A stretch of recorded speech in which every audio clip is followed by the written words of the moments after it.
Did you know using your browser in incognito mode doesn't actually protect your privacy? Take back your privacy with IPVanish VPN. Just one tap and all your data, passwords, communications, browsing history, and more will be instantly protected. IPVanish makes you virtually invisible online. Use IPVanish on all your devices, anytime you go online at home and especially on public Wi-Fi. Get IPVanish now for 70% off a yearly plan with this exclusive offer at ipvanish.com/audio.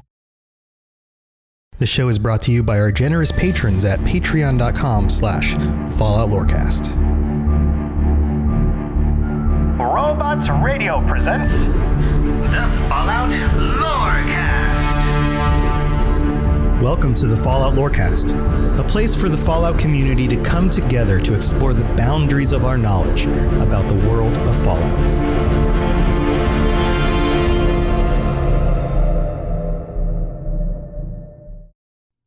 So over the last few weeks, we've talked about the Enclave. This has been kind of the recurring theme of the last few weeks of our conversations here. And a recurring theme in the show, generally. I mean, the Enclave is kind of the go-to bad guys for much of the Fallout games. I mean, they were the main bad guys in the original Fallout and Fallout 1 and 2 for large portions of the games. And in Fallout 3, we have the fight against the Enclave trying to poison the wasteland. And then we, of course, had the conversation last week with Lawrence and the discussion around the White Springs bunker and Modus and all of the stuff going on there. And this week, I want to pose the question to you about the end of the timeline that we have. The events of Fallout 3 in New Vegas, the furthest along in the timeline, 2278. What happens with the Enclave after the events of Fallout 3? Now, we know Fallout 4 takes place about a decade after that, but there's very little discussion about the Enclave in Fallout 4. They don't show up. They're not the main protagonists of Fallout 4, or antagonists, I guess we should say. So without much information from Fallout 4 to go on, we really don't have that to cover. But we do have some information to talk about here.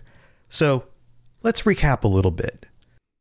In the events of Fallout 3, we have John Henry Eden, we have the Brotherhood of Steel, we have your character bringing them together in order to stand up against the Enclave and basically taking it to them. In every version of the way that game closes out, they are destroyed and they are pushed back to Adams Air Force Base and squashed. So there's nowhere else for them to go. The Enclave in the Capital Wasteland is destroyed. In the events of Fallout 2, the Enclave is operating off of the oil rig, and in the canon version ending, there's many, many versions of the endings of Fallout 2, but in the canon ending, the oil rig is destroyed as well. So the Enclave's operations in the West Coast are brought to an end. So by the 2270s to 78, what's left of the Enclave? What is there left of this organization? For the most part, they've been scattered. You might have some semblance of military forces, some individuals who are working underneath the leadership, but most of that leadership is gone. The AI, John Henry Eden, who was leading the Enclave, is destroyed, as far as we know, unless there's some sort of backup of that AI somewhere, which chances are there isn't, but you never know. I mean, you could write that into the lore somewhere. And the leadership that we are aware of was killed, supposedly. So there are some members that we do know survive because they show up in New Vegas. So here, we're going to go into what we do know about the survivors. So check this out. In Fallout New Vegas, there are 6 Enclave remnants that show up in the game. And this is a very short time after Fallout 3. The first of whom is Arcade Gannon's father, who was a commanding officer of the Enclave. And we don't know a whole lot about Arcade Gannon's father, but this is mentioned in the game. So that's just the first. The second is Daisy Whitman, who is a pilot in Novak. And Daisy Whitman, this is what Daisy sounds like, just as a reminder. I was never happier than when I was in the cockpit. I was able to go just about anywhere and everywhere, limited only by the fuel I could carry. So in the time of New Vegas, in the 2070s, Daisy is much older. She's an older character, and her service for the Enclave was during the time of Fallout 2 in the 2040s. She served on the oil rig as a vertibird pilot. She served 71 missions, according to what we know from Fallout New Vegas. And she only lost one vertibird during a crash at Klamath. And she survived with 2 of her fellow crew members. And she's an interesting character here. But she's a pilot through and through. That is absolutely her personality and her character. In fact, she loves flying so much that she would take the scenic route, often when traveling to Navarro. So that's Daisy. The next character we have is Cannibal Johnson. You may remember Cannibal Johnson. He is a temporary companion. He's involved with the quest for Auld Lang Syne. And let's see. Cannibal Johnson sounds like this. And we all gotta go sometime. But I was hoping for something a little more heroic. So Cannibal Johnson was a soldier in the Enclave and served as a squad marksman in Captain Judah Krieger's squad at Navarro with Orion Moreno, Dr. Henry, Daisy Whitman, who we just mentioned, and Arcade Gannon's father, who I mentioned previously. He was known to actually dislike the Enclave. He would actually work to subvert a lot of the things that were going on while serving underneath the Enclave. He actually got in fights with his fellow squad mate, Orion Moreno, and he didn't get along with many of his other, the rest of his squad.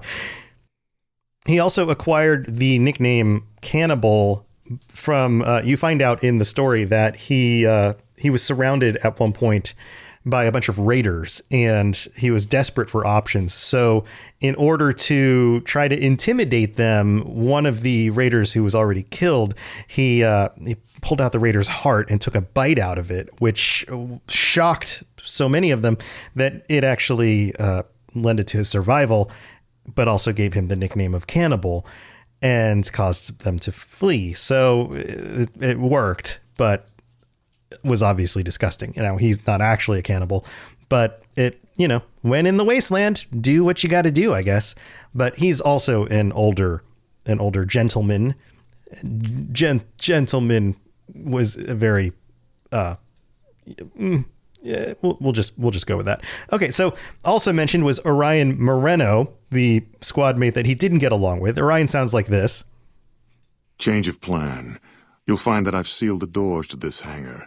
I don't want my friends getting involved in our little disagreement. Once I'm done with you, I'll talk them out of this stupid plan. You've opened some old wounds. It's only fair I return the favor.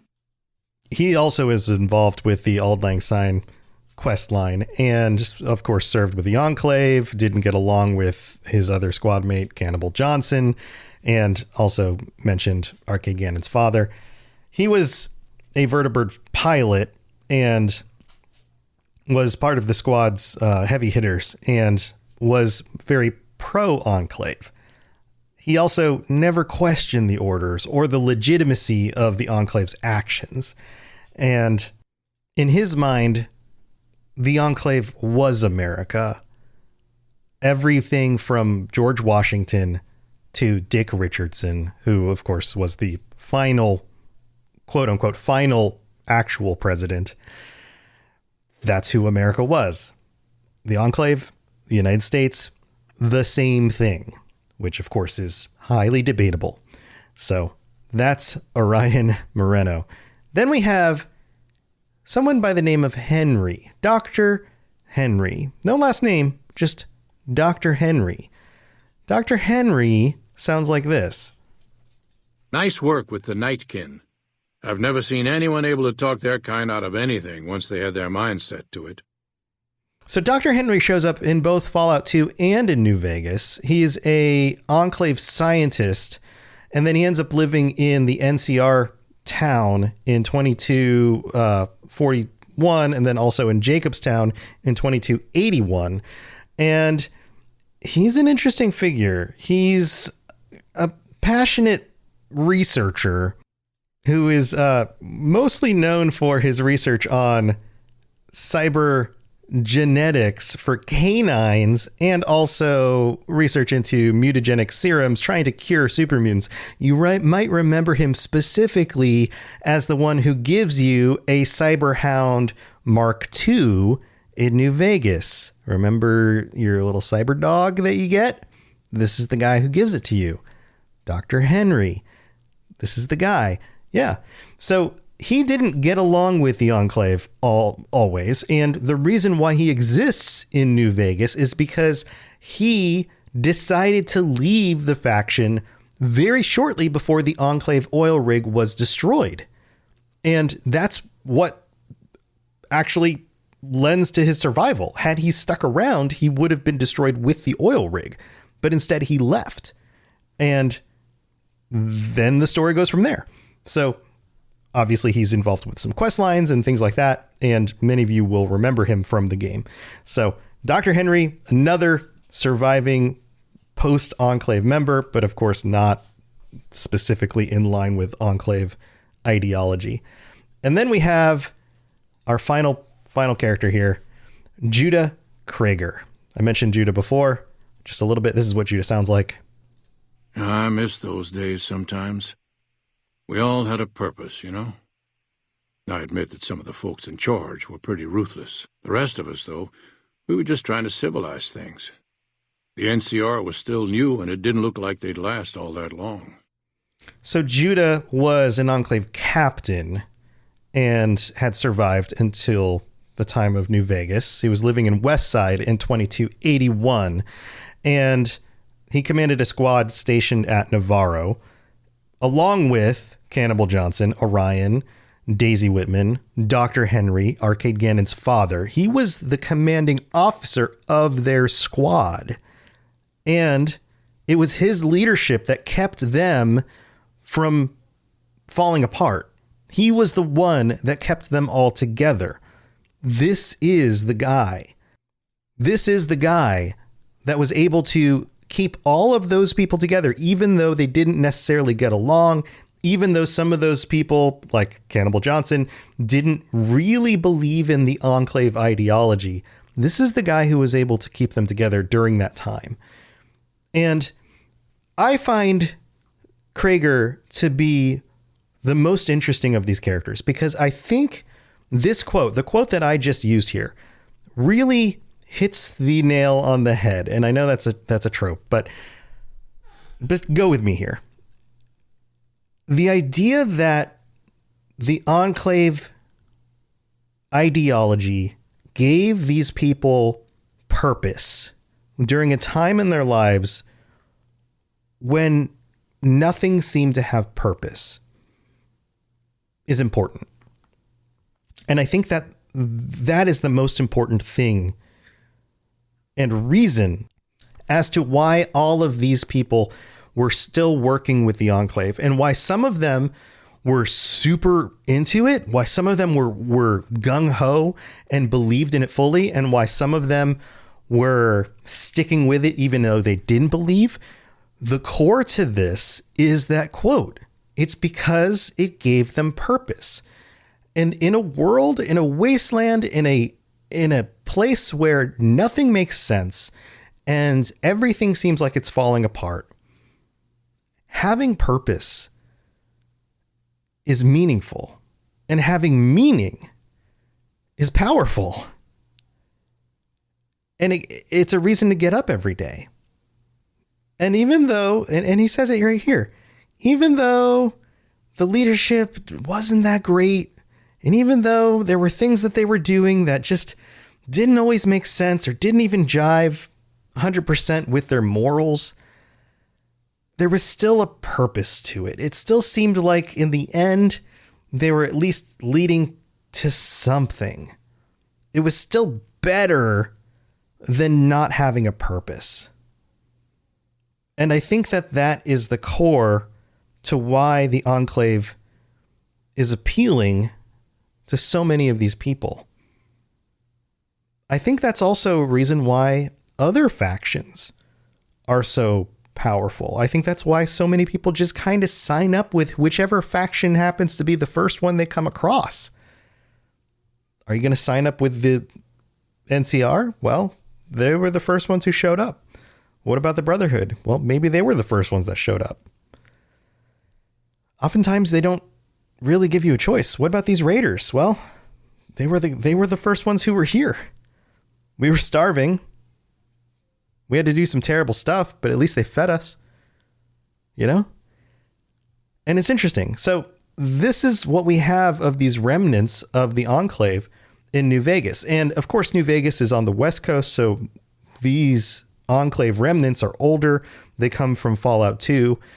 We don't have record of Capital Wasteland remnants crossing the country from the East Coast to the West Coast for, going over to to New Vegas to find a new place to go, because that doesn't really make sense. We also don't really have much in the way of records of, say, Capital Wasteland remnants of the Enclave going north to Boston.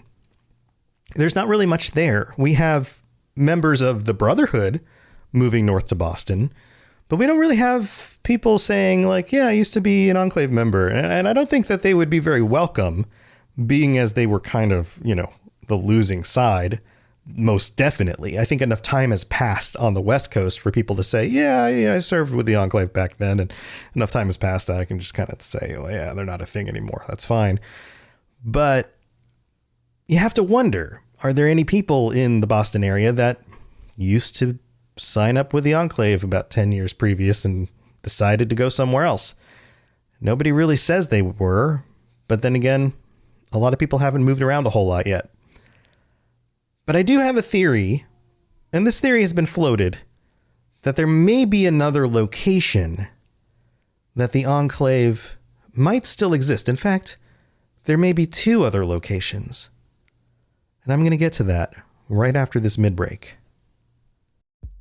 It's time for that spring reset. I'm taking a look at everything in my closet and figuring out that, oh no, this absolutely needs to go. And it's about time I replace things so that my clothes aren't older than my 15-year-old. Now you might think that they lasted that long because they were well made, but no, they're in terrible condition.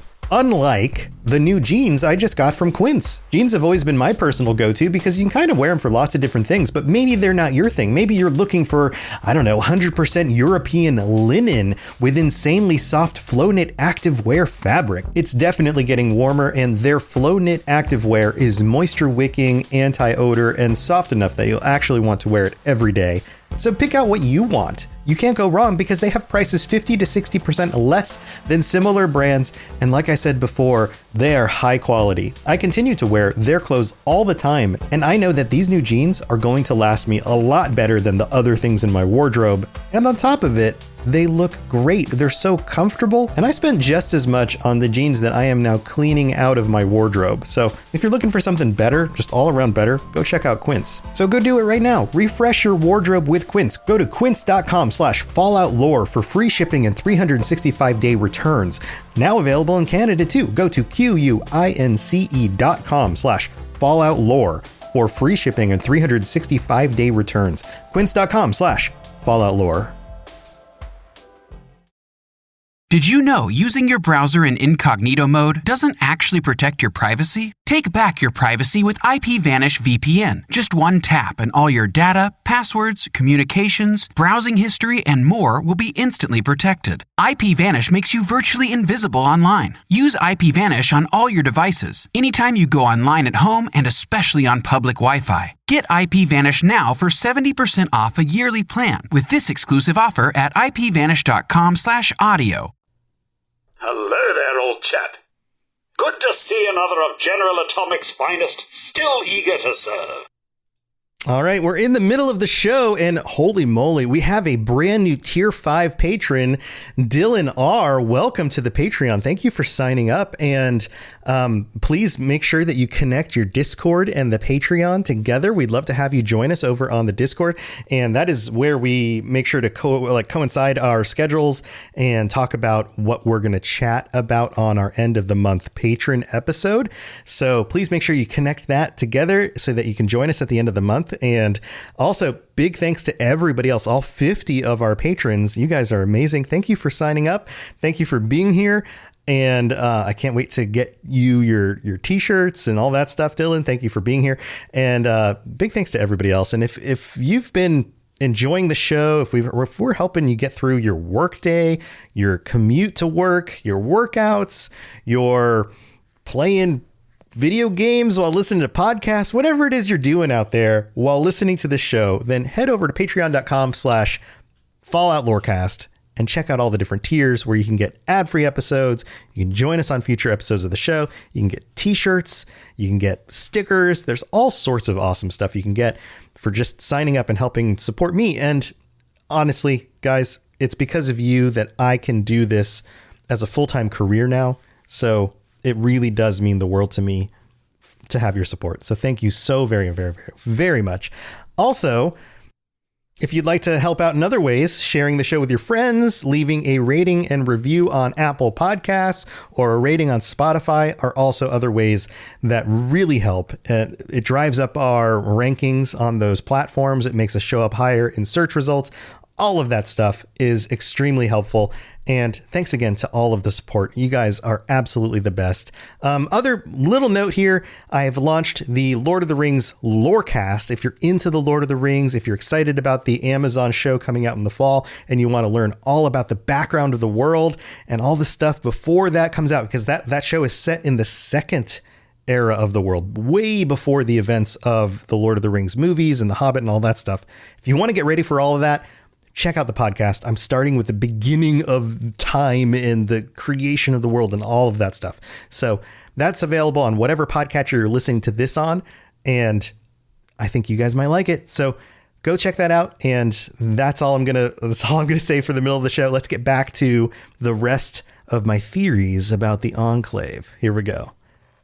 If you have any questions about Nuka World, I'd be delighted to answer them.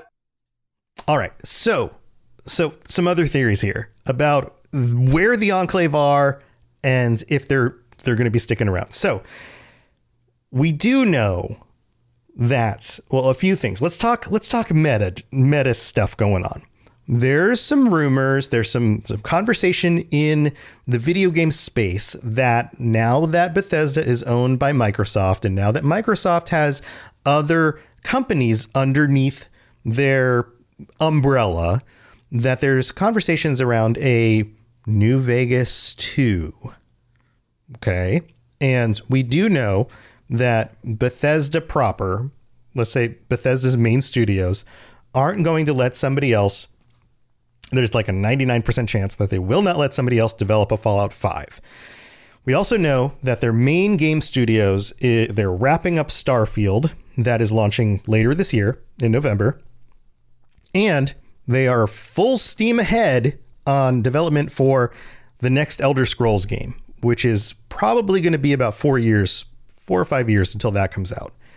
Then they're most likely going to work on Fallout 5, which is going to be another 4 or 5 years. So Fallout 5 is a good 10 years off still, because the main studio is going to be working on that, right? But don't despair. New Vegas was developed by Obsidian, right? Obsidian is underneath Microsoft. Microsoft also owns other studios that are 100% capable of designing a game like New Vegas 2. So we could get a New Vegas 2 in the next few years. It very well could happen. We could also get other Fallout games designed by other studios under Microsoft's umbrella. So We also know that the Enclave has this habit of just kind of showing up again. This idea of a higher class that's wiled themselves away somewhere in order to rebirth America for the aristocracy or whoever. It's an idea that's not just going to go away. So they're going to be out there somewhere. They're not just like, this idea isn't just going to disappear. It's going to come back. This is like, chances are this idea is going to resurrect itself somewhere. The country's a big place. We've only seen so many locations across the country, right? Okay, so where else could this concept be hiding away? Well, we've got the West Coast. We've already talked about the West Coast. Most of the West Coast is covered. New Vegas, Fallout 1, Fallout 2, all of that actually spans everywhere from like Los Angeles to Vegas to like that whole swath of area. We haven't really gone up to Seattle, but most of that zone. We also have like DC, Boston, all of that stuff kind of covered. Now there is another major historical city in the US that's only been referenced in Fallout Tactics in reference to the Enclave, and that is Chicago. Now, Fallout Tactics, not necessarily the most canon-friendly source, but game developers, and the game developers I've talked with in the past, have noted that nothing's canon, really, until it shows up in a Fallout game. And what better way to make something canon than to make it show up in a Fallout game, right? So, to work in some canon that some group of the Enclave has been hiding out in Chicago for the last 200 years and decided to migrate out due to the events of Fallout 3 and try to retake the Capital Wasteland would make a lot of sense. It's only about 700 miles away. It could totally make sense. The events of Fallout 3, Fallout 4 happen. They decide, you know what? We're not going to stand for the Brotherhood being so powerful. We're going to move back and take over where the origins of the country are. And they're going to come from a place of power, maybe. That could totally make sense. Plus, who knows what's going on in a place like Chicago? Now, you could say it could be any city. You know, it could be somewhere like Florida, like Miami's a large city, or somewhere like Louisiana, right? Like New Orleans, Nolens. Like, it could be any of these kinds of places, sure. But Chicago is specifically mentioned in Tactics. Now, there is one other option, and it's a good thing that I got my buddy Lawrence to do the previous episode with me, because we don't know for sure what happens in the roughly 200 years between the events of Fallout 76 and the events of Fallout 3, Fallout 4, New Vegas in Appalachia. We know that it's not really mentioned much in the later games because it hadn't been written yet. But what about White Springs? What about Modus? How powerful are the Enclave remnants later on? Modus, like Lawrence talks about, has your character, has vault dwellers, people who left the vaults, running around and doing missions for him. When you go in the White Springs bunker, there are Assaultrons, there are Protectrons walking around doing their thing. They are busy. Modus has power still. And yeah, this is only 20 some years after the bombs dropped. A lot can change. But a lot can change. And to machines like that, hiding away for 200 years is nothing. if they can keep themselves operational, machines that can keep themselves repaired can wait forever. And if they can manipulate a population of humans to follow them, and we've already seen that this is possible in John Henry Eden, then maybe they can come out of the woodwork, out of the shadows of Appalachia in order to retake the Commonwealth or retake the Capital Wasteland. You never know. There might be Enclave hives like they're bugs or something, but like, you know what I'm saying? There might be Enclave remnants just waiting to come out of Appalachia. What if that's the reason things have been so quiet there, is that it's been quiet on purpose because they've been amassing their strength in a place where there's safety, where it's remote, where there's the ability to grow food, where people can exist. Like, imagine 200 years later, they've solved the Scorched Plague, they've destroyed the super mutant menace, and they haven't told anyone else because they want to keep it to themselves. And they've just been amassing their strength, growing their population, and getting ready to take on the rest of the quote unquote enclave that they don't think is legitimate. And when they're ready to reconnect to the rest of the wasteland, and like Lawrence and I talked about, they disconnected. Modus disconnected himself.